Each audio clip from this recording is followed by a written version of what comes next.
هلا شوفوا يا اخوان، اذا السوق نزل من 24500 وراح لل 20000 راح يطلع لك واحد ويكتب لك ويستمر الفشل. انت قلت حيوصل 19 جاب 20.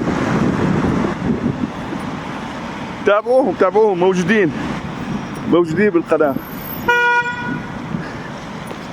نفسي اشوف واحد من هدول اللي ضلوا ينتقدوا فيي على القناة لما السوق نزل البيتكوين من 23000 ل 21500 ونص. اكلت انتقادات لقلت بس علما اني انا قايلهم انه في احوال الاشاره بتضلها موجوده والسوق بينزل 10 و 15%، وفي حالات نادره جدا 25%. وعشان ذلك وعشان اكون to be on the safe side انا بفترض من عندي انه ممكن ينزل 50%، وبشتغل على الاحتماليه هاي طول الوقت. وبالتالي الليفرج تاعي الرافعه تاعتي يعني لا يمكن تتعدى 1 to 2. معك 100,000 تشتغل 200,000 بس ماكسيموم. والله لو شو ما صار. واعطيتكم قصص على الموضوع، كيف كنا ماسكين السوق الشورت بشهر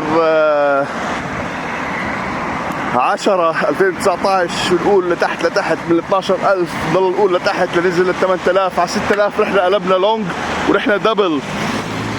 خلال 6 ساعات نزل من 6000 ل 3800 600. صرت اتشهد اقول هلا المحفظه بتنتهي، لو وصل 3000 كنا انتهينا. والاشاره موجوده،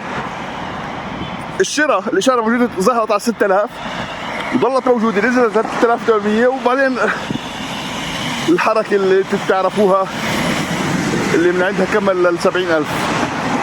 وهناك بعد 9000 امسكوا البيتكوين طالع 500%. مين بتذكر؟ ولا حد بتذكر. ها حبيبنا طلال ابو غزاله وقتها شو كان بيحكي؟ ولا هي عمله يا هاي ولا شيء، هي مزبوط ولا شيء، هي مزبوط ولا شيء استاذ طلال، ولا تستاهل فلس. لكن لما اصحابك والناس اللي فوق بدهم بيلعبوا،